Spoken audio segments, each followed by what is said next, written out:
Ito, Audrey, may kakapapasok lamang na balita, breaking news, para po pag-usapan yan at syempre pati na rin patungkol sa port congestion. Makakausap natin this morning. Let us all welcome Director Alberto Suansing, Confederations of Truckers Association of the Philippines and former LTO Chief and LTFRB Chief. Good morning, sir. Welcome to Good Morning, Boss. Magandang umaga po sa inyo at magandang umaga sa nanonood sa ating programa. Alright, Director, let's start with ito nga po may kakapapasok lamang na balita. Ito nga po may kasalukuyan na gaganap na hostage taking dito po sa may NLEX. Yes, Maaari niyo po bang ikwento ito sa amin? Well, that was reported to me by the command center of control center of MNTC na there is an ongoing hostage taking on a bus. Everlasting bus, merong isang tao ron, may hawak na balisong, and hinostage niya yung isang pasahero. Inadress na yan, yung patrol ng MNTC is nandun na sa location, plus yung police force na nakakasakop no Santa Rita is doon na rin, nag-proceed na rin doon at they're starting with the negotiation. Pero sir, asahan po ba na medyo magsisikip ang daloy ng trapiko, particularly dito sa may parte ng NLEX Santa Rita? Well, naitabi naman yung bus at yung sinicure natin yon para na sa ganun hindi magkaroon ng pagsisikip ng daloy ng traffic. Southbound kasi ang papuntang Maynila.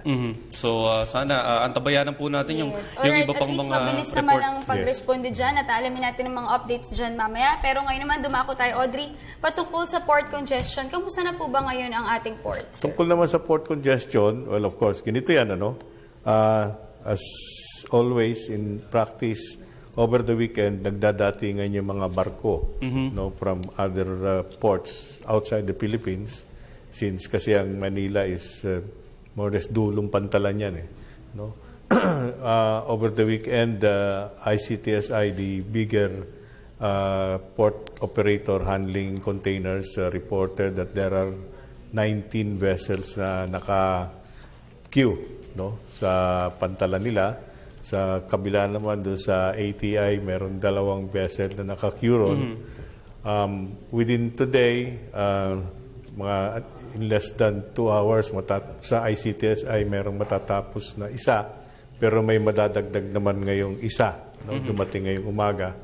Yung ATI, ganun din, matatapos yung isa, so isa na lang ang naghihintay. Now, what does that mean? Yung ating port utilization is again up to 95%, meaning nagsisikip yung loob ng pantalan because yung dating ng mga kargamento. As far as deliveries of these cargoes are concerned, patuloy naman yan. In fact, over the week, nakapagtala tayo ng mas mataas na deliveries ngayon. We're running an average of around 7,000 truck trips per 24 hours for the last week, up from the usual 5,000 truck trips. So mabilis yung delivery. Malaking naitulong nung paglilift ng truck ban sa Maynila.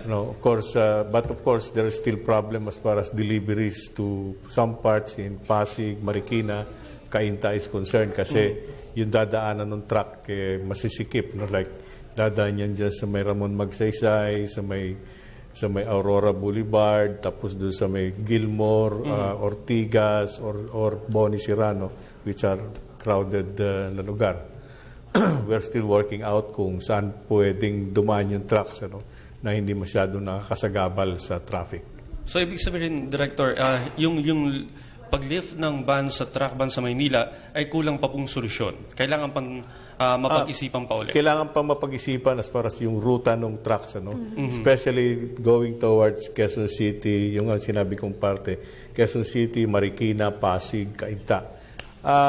Kasi ang sitwasyon natin dito sa Kalakalan, karamihan ng mga kargamentong pumapasok dito sa Port of Manila, 60% yan is papunta lang dito sa mga lugar dito sa Kalakang, Maynila. Pag-umpisa ka dyan mismo sa may kalapit na pantalan, sa may Binondo, tapos sa may Tondo, meron mga warehouses dyan sa may Caloocan, ganoon din sa may bandang Valenzuela, Quezon City, Marikina, Pasig, yan.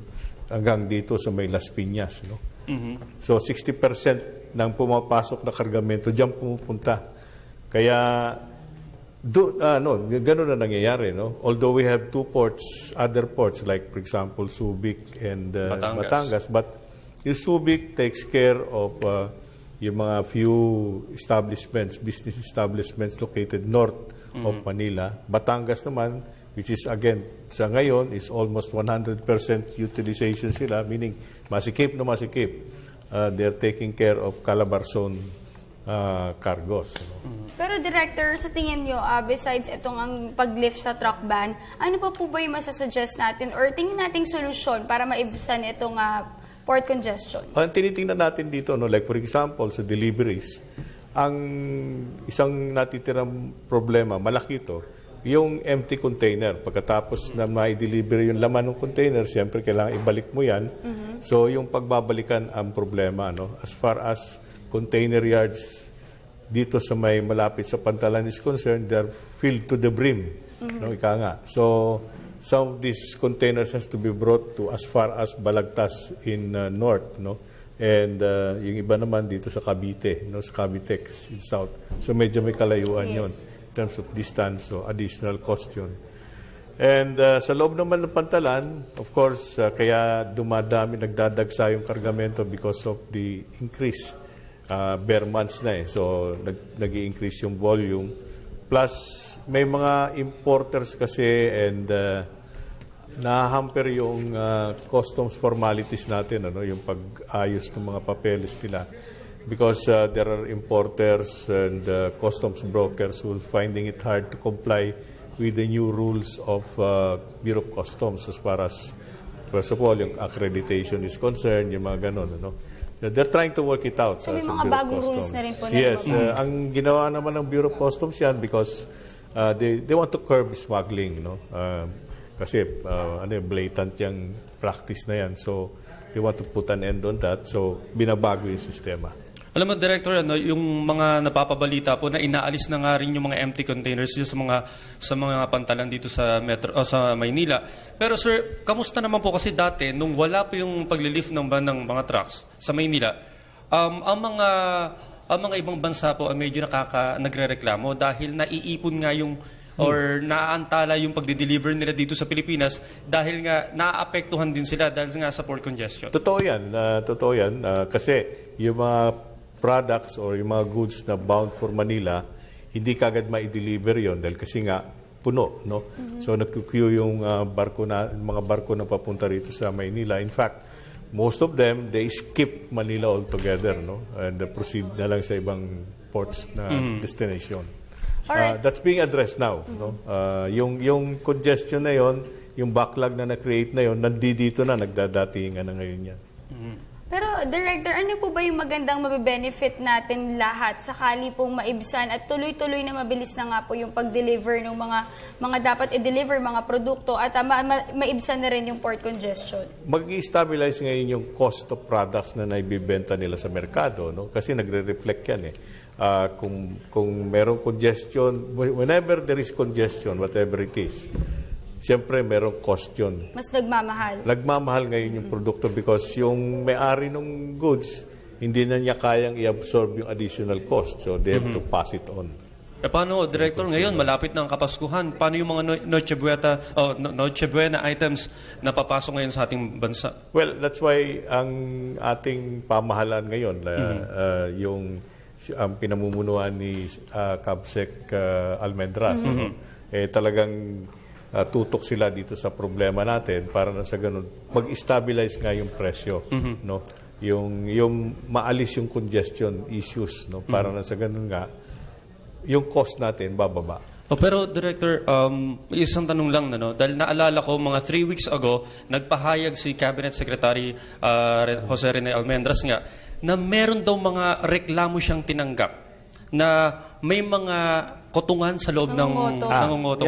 Hanggang sa paglabas ng mga trucks, pati yung mga traffic officials. Bawat daw po, may mga kaya naapektuhan yung negosyo. Ang sabi nga namin, kasi marami kasi dyan, ang tingin nila sa truck, rolling cash register. So, Nung araw kasi, nandyan na yan, yung sistemang yan, nakutungan, pero nung araw, maliit lang pinag-uusapan, pa 20-20 lang. So, na-absorb nung, let's say, nung tracking operator. Kinakaya. Pero nowadays, dala na rin kasi ng congestion, tumataas yung taripa ng mga nangongotong. No? Kung gusto mong mauna, kinakailangan mong maglagay ng malaki, ganyan. Or kung gusto mong, halimbawa, meron kang empty container na gusto mong isole, kung gusto mong maisole yun ng maayos, magbabayad ka. Pero Director, may ginagawa na may ginagawa kami tungkol dyan sa bagay na yan. That, ang technology has something to do with it. Kasi ang kinakailangan mangyari dito sa ating pantalan is yung mabawasan yung interaction, human interaction. Dahil pagka binawasan mo yung human interaction, wala nang pagkakataon na magkakaroon ng transaksyon. No? So, computer na kaharap mo. In fact, yung mga drivers namin, tinuturuan na namin gumamit ng cellphone para sa mga apps. Like for example, sa pagsasoli ng container, gumagawa kami ngayon ng apps para na sa ganon, hindi pa ikot-ikot yung truck kung saan nagpupunta. Kung para maisoli lang yung container. Ganon din, yung sa apps na yon, dinidevelop din namin na darating tayo doon sa puntong ang truck pupunta sa pantalan para meron kuning kargamento. Delivery on time. By appointment. Pero alam mo, Director, dapat na-brief din sila kung ano yung isasagot nila. Halimbawang hinuhuli sila ng walang dahilan. Yes. Of course, alam mo, matagal nang usapin yan, lalo na kung ang manghuhuli siya, magsisita siya, may baril. Yung driver, mangungupete na yan, hindi na magtatanong yan, bakit? Kundi hahanap na ng paraan yan para makaalpas na siya doon sa sitwasyon na yan. Alright, Director, at this point, siguro future plans or mga programa pa para mas lalong mapaigting at mapaganda pa ang daloy sa ating port? Well, yun nga, kagaya na nabanggit ko kanina, ang isang pinag-uusapan dyan is yung para ma-address yung kotong issues is that magkaroon ng mga programs involving technology para mabawasan yung interaction, human interaction. Yun naman tungkol sa proseso, sa loob ng pantalan, pinag-aaralan din ngayon yan kung paano mapapadali. Kasi kanya-kanya may purpose yan. Like for example, ang BIR, Bureau of Internal Revenue, they wanted na lahat ng mga yung mga players dyan sa pantalan is nasa radar screen nila. So that's why they're imposing certain conditions. Ang sa atin naman is that baka pwede natin pamadiliin, pabilisin yung pag-comply dun sa mga conditions na yun.